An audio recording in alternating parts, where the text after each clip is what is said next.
Listo, Jorge. Hágale. Perfecto.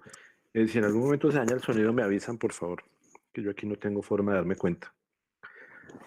Bueno, buenas noches. Vamos a dar inicio a esta conferencia sobre electromiografía laringea, un tema muy, muy interesante. Ya se van a dar cuenta. Ya se bloqueó. Entonces, la electromiografía laringea, a diferencia de lo que muchos piensan, no es nueva. Hay descripciones que tienen cerca de 80 años como esta. Fue la primera vez que Wedel registró la actividad eléctrica a nivel de musculatura laringea. Tengo la publicación original por si alguien se le ofrece, con mucho gusto se la puedo facilitar. Ya viniendo a la actualidad, en CIFEL pues tenemos una experiencia importante en los últimos 10 años. Hemos hecho cerca de 120 a 130 procedimientos. Este año ya nos ha tocado cancelar unos 3 o 4, según me han dicho, por lo que toca estar tan cerca del paciente y el riesgo de aerolización es alto. Las indicaciones del procedimiento pues son dos grandes grupos: diagnóstica y terapéutica. Diagnóstico, que es lo que más hacemos en general para estudiar trastornos de voz y o de deglución, bien sea que tengan origen en lesión de nervio periférico, que es lo más frecuente, pero también en enfermedad neuronal motora inferior. Como veremos más adelante, les voy a mostrar un ejemplo, también hemos tenido pacientes. Y la terapéutica no la vamos a tocar hoy, eso es un capítulo completamente amplio y diferente. Básicamente para el tratamiento de la disfonía espasmódica, también hacemos aplicación de toxina botulínica guiados por electromiografía de aguja. Entonces, en la evaluación de las cuerdas vocales, entonces, se puede hacer de diferentes maneras: por laringoscopia directa, que es la usual, la que hacen los otorrinos. También hay unas descripciones recientes para evaluar el músculo cricoaritenoideo posterior a través de tomografía, que también es muy útil, pero pues implica la irradiación del paciente con la tomografía. Y las últimas dos son las que hacemos nosotros con electromiografía laringea y o con ecografía. Nosotros pues tenemos la fortuna que utilizamos las dos. Entonces, entonces les estaba diciendo que para evaluar las cuerdas vocales hay diferentes metodologías: la laringoscopia, la tomografía. Esta era la foto que se ha desconfigurado, donde vemos el cricoaritenoideo posterior. Y como les decía, nosotros pues los fisiatras tenemos la ventaja de poder emplear electromiografía o ecografía. La Academia Americana de Electrodiagnóstico tiene un consenso, o realizó un consenso en el año 2016 para determinar la utilidad de la electromiografía laringea en la evaluación de los trastornos de voz, específicamente parálisis de cuerdas vocales por lesión de nervio laringeo recurrente, que es el que más se afecta principalmente en cirugía de tiroides, resección de carcinomas. Entonces, aspectos importantes del consenso para establecer pronóstico. Lo que es importante es poder observar en la electromiografía de aguja la presencia de potenciales de unidad motora, y mejor aún, si podemos observar potenciales polifásicos dentro de los primeros 6 meses, que como veremos ahora es la ventana de tiempo importante para poder hacer el estudio y poder establecer pronóstico. Por el contrario, los agudos positivos y los potenciales de fibrilación, si bien es importante reconocerlos porque vamos a poder tener evidencia que estamos frente a una lesión axonal, no tienen un valor predictivo en sí. Asimismo, la presencia de sinquinesias sí es un factor que se estableció que disminuye la probabilidad de recuperación del paciente. Y algo también clave para nosotros, para la utilidad de lo que hacemos, es que los resultados de la electromiografía se ha establecido que pueden cambiar el manejo del paciente hasta en un 48%. Otras utilidades hoy en día que son publicaciones recientes: en estudio de pacientes con tos persistente se ha encontrado alteración en el músculo tiroaritenoideo. Entonces, a través de la electromiografía se evalúan cortes de pacientes, repito, con tos crónica. Y algo que nos interesa más a nosotros es la esclerosis lateral amiotrófica. Este es un estudio muy reciente del grupo brasilero de Campinas, con el concurso del doctor Carvalho de Portugal. ellos establecieron una serie de pacientes, cerca de 24, 25 pacientes con ELA de inicio en segmento cervical y o lumbar. Le hicieron electromiografía laringe a todos los pacientes, también en macetero y en lengua, y pudieron determinar que la electromiografía laringe es muchísimo más sensible para detectar afecciones subclínicas que la lengua del macetero. Este es un artículo que creo que dentro de poco vamos a revisar en el club de revistas. La anatomía, pues obviamente es imprescindible conocerla siempre que vamos a hacer electromiografía en cualquier parte del cuerpo, pues la laringe no es la excepción, por el contrario es obligatorio. Aquí vemos, voy a poner aquí el puntero. Esta es una vista lateral de la laringe, esta es la parte de adelante, anterior, aquí la parte posterior. Datos importantes, pues el nervio laríngeo superior, que lo vemos aquí, y el laríngeo recurrente, que es, como sabemos viene de abajo, son los dos nervios importantes que van a inervar los músculos que vamos a evaluar. Y esta parte aquí, que es, ya veremos más adelante, el espacio cricotiroideo entre el tiroides y el cricoides, porque es por donde vamos a ingresar. Acá vemos unas vistas, unos cortes laterales, sagitales de la laringe, donde están los 4 músculos claves que tenemos que conocer. Hay 2 más importantes. El cricotiroideo es el primer músculo que vamos a evaluar. Ahorita se los muestro mejor. Es este que está acá. Esta es una vista lateral de la laringe entera, completa, y los otros 3 son cortes, cortes sagitales. Este músculo tiroaritenoideo es quizás el más importante porque es el que, es el que vamos a intervenir cuando ponemos toxina botulínica para disfonía espasmódica. El cricoaritenoideo lateral también es músculo clave en la electromiografía. Y el cricoaritenoideo posterior, desafortunadamente, es un músculo que es muy difícil de evaluar con la electromiografía. Ahorita les explico por qué. Afortunadamente, cuando estamos hablando de disfonía espasmódica, este músculo es de los que menos se afecta. Hay básicamente 3 tipos de disfonía: la aductora, abductora y la mixta. En la abductora se afecta este músculo y es la menos frecuente, afortunadamente, porque es difícil de llegar hasta allá. El cricotiroideo, les decía, es el primer músculo que vamos a encontrar.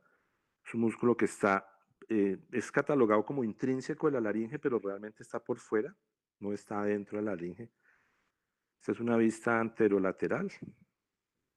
Esta lateral, esta anterolateral, este es el cricotiroideo. Es el único músculo de la laringe que está inervado por el laringio superior. Esto es bien importante tenerlo en cuenta cuando hacemos la electromiografía. Los otros 3 músculos son todos inervados por el recurrente.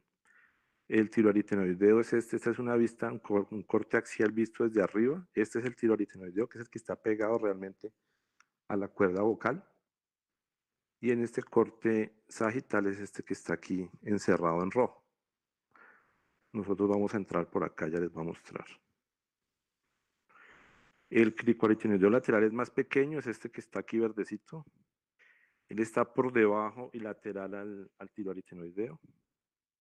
Y aquí lo vemos en el corte sagital. Y el último músculo que nos interesa, como les decía, es el cricoaritenoideo posterior, que como su nombre lo indica, está por detrás. Esta es una vista posterior de la laringe, es este músculo verde grande que está acá. Y en el corte sagital sería este.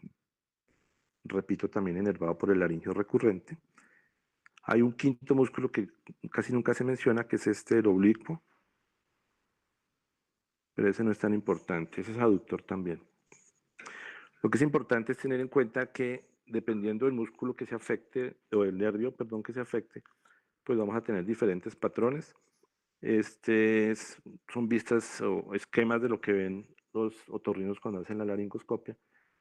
Este par de esquemas de la izquierda es un paciente normal. Esta es la postura que adoptan las cuerdas vocales y sus músculos en el momento de la respiración. Se produce una abducción.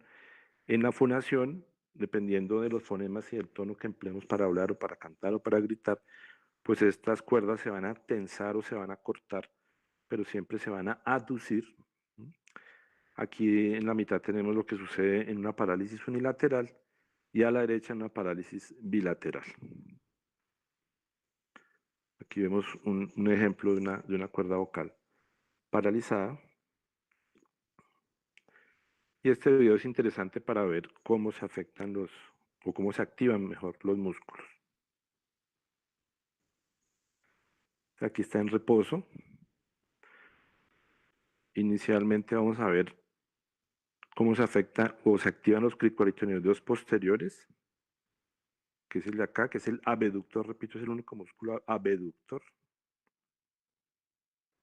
Cricoaritiodontios laterales, son estos cuando se activan estos músculos que se jala de acá, se tensa, se acercan, se aducen las cuerdas vocales. El transverso que está acá también es un aductor. Cuando él se contrae, aduce, acerca las cuerdas vocales. Y el tiroaritenoideo, que les digo que es el más importante, lo que hace es que acerca, relaja las cuerdas vocales. Y el cricotiroideo, que aquí no se ve, pero es el que está por fuera, lo que hace es estirar las cuerdas vocales. Entonces, ya hablando del procedimiento como tal, esta foto es de un grupo europeo. Ellos, en la mayoría de publicaciones que he visto en Europa, acostumbran a hacer la electromiografía con el paciente sentado. Yo, la verdad, no puedo, no entiendo cómo lo hacen. Yo me he guiado más por la escuela americana, que hacen la electromiografía con el paciente acostado, de cúbito supino, con una almohada a nivel interescapular, buscando que la cabeza quede abajo, más abajo del nivel de las escápulas, para que el cuello se extienda y se exponga el espacio cricotiroideo por donde vamos a ingresar. Es clave como en cualquier procedimiento, pero en este mucho más, explicarle muy bien al paciente lo que se le va a hacer. Este es un procedimiento que en términos generales no es doloroso. De hecho, hay varios grupos que lo hacen sin anestesia. Los brasileños lo hacen sin anestesia y han evaluado con escalas de dolor cuánto califican los pacientes, y los pacientes en promedio califican el procedimiento en 3/10 sin anestesia. Yo sí lo hago con anestesia, hay muchos otros grupos que también. 1 o 2 centímetros cúbicos de lidocaína sin epinefrina en el espacio cricotiroideo, y pues funciona muy bien. Y pues si sin anestesia lo califican en 3, con anestesia mis pacientes prácticamente dicen que no les duele nada. Aquí sí es fundamental realizar consentimiento informado. Yo hasta el momento, en los 100 y pico de procedimientos que he hecho, nunca he tenido una complicación, pero pues nadie está exento, entonces es fundamental hacer firmar el consentimiento informado. Entonces este es el sitio por donde vamos a entrar. Lo primero que hacemos con el paciente acostado, repito, con el cuello hiperextendido, es palpar el borde superior del cartílago tiroides, que uno le palpa esta V, es fácilmente palpable, mucho más en los hombres. En las mujeres es más difícil, también en personas con cuello corto o muy obesas es difícil, pero ya con cuidadito uno lo encuentra este borde superior, se baja y va a encontrar inmediatamente por debajo del tiroides, va a encontrar un hueco, ahí se siente un hueco, si quiere tóquenselo ustedes, que es el espacio cricotiroideo. Después de ese notch, de ese espacio, pues va a venir el cartílago, el tiroides. Entonces, en este espacio es que nos vamos a meter. Entonces, aquí es el sitio clave para entrar. Aquí se ve mejor. Entonces, tenemos el tiroides. Aquí está la V que podemos palpar fácilmente. Borde inferior del tiroides, borde superior del cricoides. Y aquí está el espacio cricotiroideo, repito, por donde vamos a ingresar. Este es tomado de Peroto. Fue la primera vez que yo vi esta imagen, que es cómo se aborda el cricotiroideo.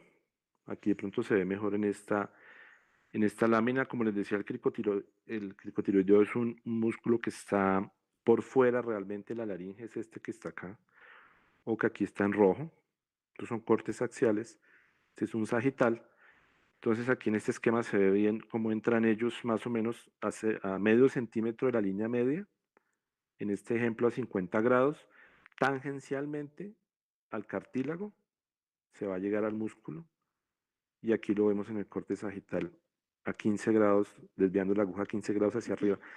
Todos estos grados que plantean los diferentes autores, esto es muy relativo y muy variable en la vida real, porque cuando uno tiene, o sea, cada paciente tiene medidas diferentes. La antropometría de todos nosotros es diferente. Entonces, repito, los gordos, los cuellos cortos, las mujeres, los hombres tienen la laringe muchísimo más grande que las mujeres. Entonces, todos estos grados que aquí plantean, repito, pues para tenerlos en cuenta, pero no es que sea una camisa de fuerza, ni mucho menos. El tiroaritenoideo, entonces, es este que está acá. Entonces, en este esquema hay varias formas de accederlo. Aquí, entrando a 30 grados, se gira la aguja.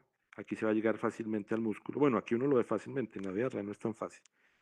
Y la idea es meterse por debajo del tiroides, dirigiendo la aguja hacia arriba más o menos a 45, entre 30 y 45 grados, para llegar al músculo entrando, repito, por el espacio cricotiroideo. Esta es la primera variante. La segunda es muy similar, cambia un poco los grados.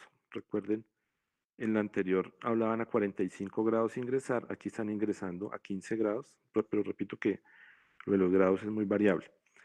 Y esta tercera ruta es un poquito más dramática porque es atravesando el cartílago, aquí se entra derecho al músculo. Aquí también, como ustedes lo ven, no hay ningún tipo de angulación de la aguja. Esta técnica la describen los autores, yo nunca la he hecho, los autores la describen que es mucho más fácil de acceder al músculo, pero solamente se recomienda en mujeres o en personas jóvenes que no tengan el cartílago osificado, porque estos cartílagos con los años se osifican y pues es imposible penetrar con la aguja. Porque repito, aquí se atraviesa el cartílago derecho. El cricoaritenoideo lateral, como está debajo y lateral al tiroaritenoideo, pues prácticamente es la misma ruta. La diferencia es que aquí, como ven, se angula muchísimo menos la aguja para poder llegar aquí al músculo, que es este pequeñito que está acá.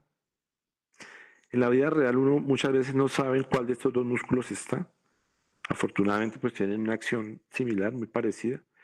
Entonces a veces uno no sabe realmente en cuál de los dos está y pues tienen la misma inervación, o sea que si está enervado pues uno, digamos, no se confunde tanto. Esta es otra variante donde básicamente lo que cambia es la angulación de la aguja, pero el sentido es el mismo. Y el cricoaritenoideo posterior, que era el músculo que les decía que nos queda más difícil de evaluar a nosotros por la posición, obviamente está atrás de la laringe.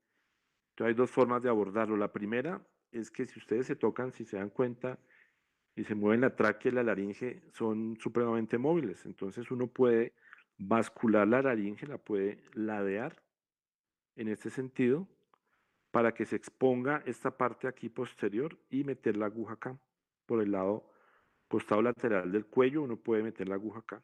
Yo nunca lo he hecho. Aquí se ve mejor. Entonces, repito, aquí toca bascular, girar la laringe. Y la otra forma de hacerlo, que esa sí la hicimos una vez en la Clínica Colombia, con una aguja larga, es entrando por el mismo sitio que entramos en todos los demás músculos, es decir, el espacio cricotiroideo en la parte de adelante. Con una aguja muy larga se entra, se penetra la membrana, se atraviesa la mucosa. A partir de ese momento la aguja está dentro de la luz de la laringe. Aquí uno llega a la parte de atrás, a la mucosa, vuelve, la atraviesa y llega al músculo. Entonces se ve dramática, pero se puede hacer. Y esta me parece más fácil que la otra. Aquí se ve bien cómo la aguja atraviesa también toda la laringe. Y aquí en el corte sagital también se ve cómo la aguja entra por delante, atraviesa toda la laringe y llega hasta la parte de atrás al músculo.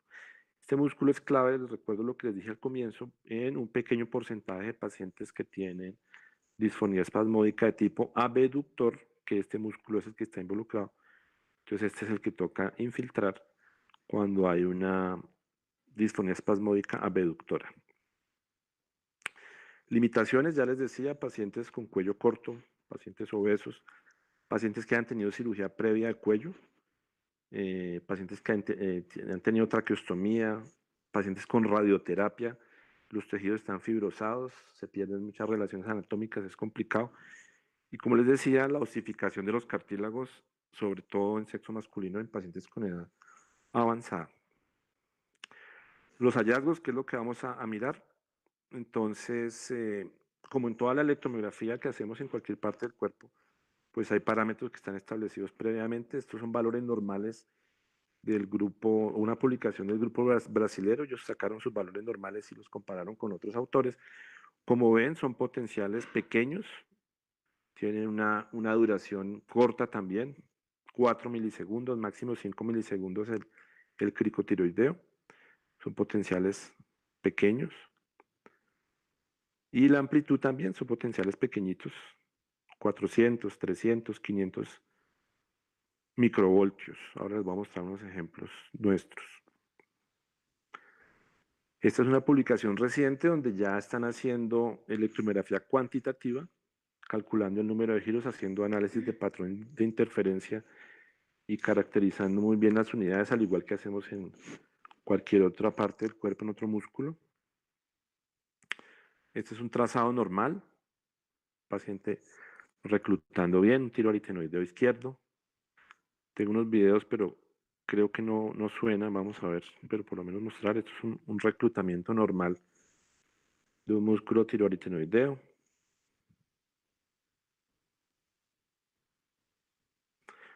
Este sí es un paciente nuestro con una lesión de un laringio recurrente. Vemos aquí solamente un par de potenciales descargando. Y aquí vemos unos potenciales francamente neuropáticos, más de 1000 microvoltios. También la duración aumentada, un reclutamiento disminuido. Esta es un paciente enervado.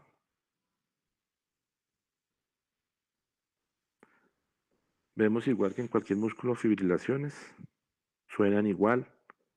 Aquí es importante recalcar que en laringe sucede algo similar, está descrito similar a lo que sucede en el esfínter anal, es que el músculo mantiene un estado tónico permanente, es decir, no es fácil a veces obtener la relajación del paciente, entonces no hay que confundirse, a veces uno ve unos potenciales pequeñitos y no es que el paciente esté enervado, sino que tiene una contracción muscular sostenida leve que es difícil a veces de evitar. Otro ejemplo, este es un cricotiroideo, una lesión del laringio superior. Miren esos potenciales completamente neuropáticos, grandes, de larga duración, gran amplitud. Este es un paciente que vimos el año pasado, muy interesante también en CIFEL, un paciente que tenía, o tiene, porque en estos días hablamos con él, tiene disfonía, también tiene un poco de trastorno del glutorio leve, sobre todo la disfonía es lo que más lo afecta.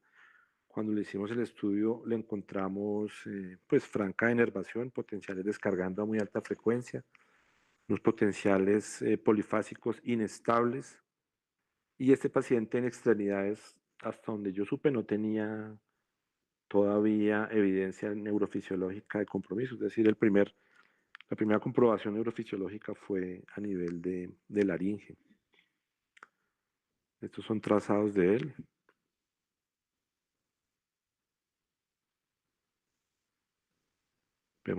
Encontramos fibrilaciones, pero lo más interesante en ese paciente fue que encontramos unas descargas repetitivas.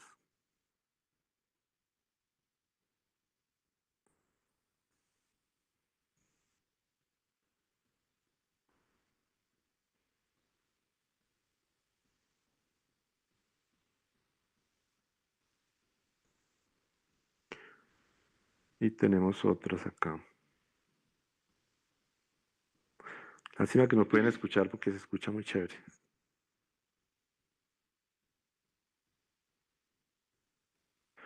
Bueno, y desde hace ya más de un año, año y medio aproximadamente, que tuvimos la posibilidad de adquirir un ecógrafo.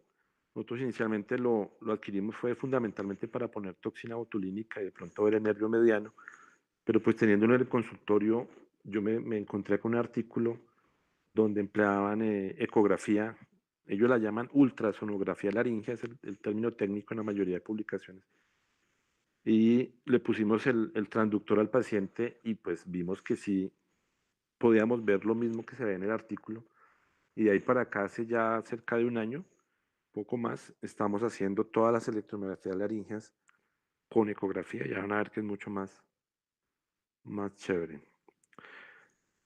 La foto a la derecha es una publicación europea. Yo no, pues es mucho más complicado. Ellos tienen bueno, el paciente está sentado, como ya les dije que a mí no me gusta. Acá tiene el ecógrafo y el electromiógrafo, miren dónde lo tiene, al lado izquierdo. Nosotros tenemos la ventaja de tener una torre con dos pantallas, entonces ahora les muestro en la pantalla de arriba, usualmente tenemos la imagen del ecógrafo Y en la pantalla abajo tenemos la imagen electromiográfica, el trazado. Las limitaciones ya se las había mencionado. Aquí la utilidad de la ecografía nos permite obviar o poder encontrar mucho más fácil los músculos en pacientes, como les decía, que tienen el cuello corto, que son obesos, en pacientes con cirugía que se han perdido las relaciones anatómicas, la ecografía también nos ayuda bastante. La osificación de los cartílagos y la danza, por el contrario, nos perjudican porque hay algunas ventanas ecográficas que por las cuales no podemos entrar, pero ya les voy a mostrar cómo se puede obviar eso. Entonces hay dos abordajes, digamos, recomendados para hacer la ecografía. Prácticamente todos los autores utilizan sondas lineales de 4 centímetros, como la que vemos en la pantalla, y la mayoría utilizan 10, 12 megahertz. Tampoco es que usen sondas de muy alta gama, apenas 12 megahertz. Este es el abordaje anterior, el que está aquí con el transductor azul y con esta vista roja. Esta es la vista que ellos encuentran. Aquí está la correlación con la imagen de la laringoscopia. Entonces, básicamente, aquí vemos la cuerda vocal verdadera y aquí la cuerda vocal falsa, el músculo. Y aquí está el aritenoides, que es este mismo aritenoides de acá. El cartílago, pues obviamente se va a ver hiperecoico y el músculo se ve hipoecoico. Aquí está el músculo, músculo acá. Y el abordaje lateral, que es el que más recomiendan, porque al hacer el abordaje lateral uno evita aquí la mayor cantidad de cartílago que hay acá. Y además la sonda, el transductor tiene un mejor contacto con la piel. Vean que cuando lo ponemos aquí, por la misma configuración de la laringe, más de la mitad del transductor no está haciendo contacto adecuado con la piel, entonces la señal se pierde. Aquí hay una mejor imagen. Y estas son las imágenes que se ven al lado izquierdo y al lado derecho. Entonces aquí vemos lo mismo, el aritenoides, la cuerda vocal como tal, la cuerda vocal falsa que llaman. Así se pone el transductor a un ladito y se ve muy bien.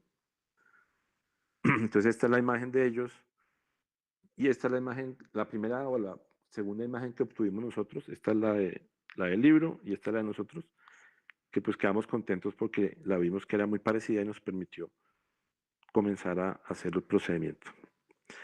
Esta es la imagen que nosotros vemos, como les decía, entonces el ecógrafo se ve arriba y el trazado electromiográfico en la pantalla de abajo. Aquí, si ustedes me creen, aquí está la aguja entrando al cricotiroideo. Acá se ve la aguja, yo la veo claramente. Este es un par de videos que les traje. Aquí van a ver la aguja también, en un momento.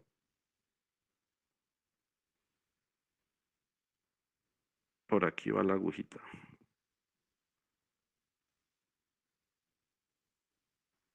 Ahí llega el músculo.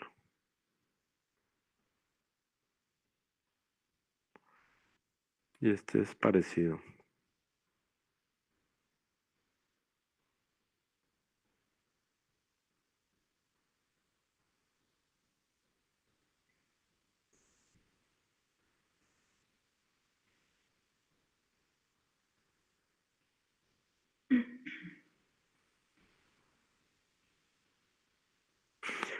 La duración del examen, me llamó la atención esta publicación. Ellos traen 3 ejemplos de 3 pacientes que hicieron. En este paciente, evaluándole los 4 músculos principales, repito, los 2 tiroaritenoideos, los 2 cricotiroideos, se demoraron 4 minutos con 10 segundos. 4:22, en este de pronto era gordito. Se demoraron 8 minutos y medio. Obviamente esto es en el procedimiento en sí. Aquí pues no está la firma del consentimiento informado, la explicación del procedimiento, la anestesia, meter los datos, en fin. Pero de todas formas vean que es un procedimiento. Obviamente esto es gente que tiene muchísima experiencia. Se demora muy poco, yo me demoro un poquito más, obviamente, pero de todas formas los residentes que han estado conmigo pueden dar fe que no es un procedimiento demorado para nada. Entonces, para que se animen. Entonces, ya para terminar, entonces, comenzando por el final, la electromiografía laringea y más con la ayuda de la ecografía, pues es el método ideal para aplicar toxina botulínica a nivel de laringe para poder estar seguro que uno llega al músculo y poderle aplicar la cantidad que es. Contemplarlo no solo en lesiones de nervio periférico, cirugías de tiroides y esto, sino también en pacientes con sospecha de ELA, donde se quiera evidenciar o poder examinar el segmento vulvar de pronto con más sensibilidad que los músculos que habitualmente intervenimos. A nivel de lesiones de nervio periférico, la recomendación es realizar la electromiografía laríngea entre las 4 semanas y los 6 meses de la lesión. De esta manera es cuando vamos a poder, o el tratante va a poder establecer mejor el pronóstico y el manejo. Y la recomendación en lo posible animarse y usar electromiografía y ecografía simultáneamente. Entonces eso era todo. Muchas gracias. Si tienen preguntas, con mucho gusto.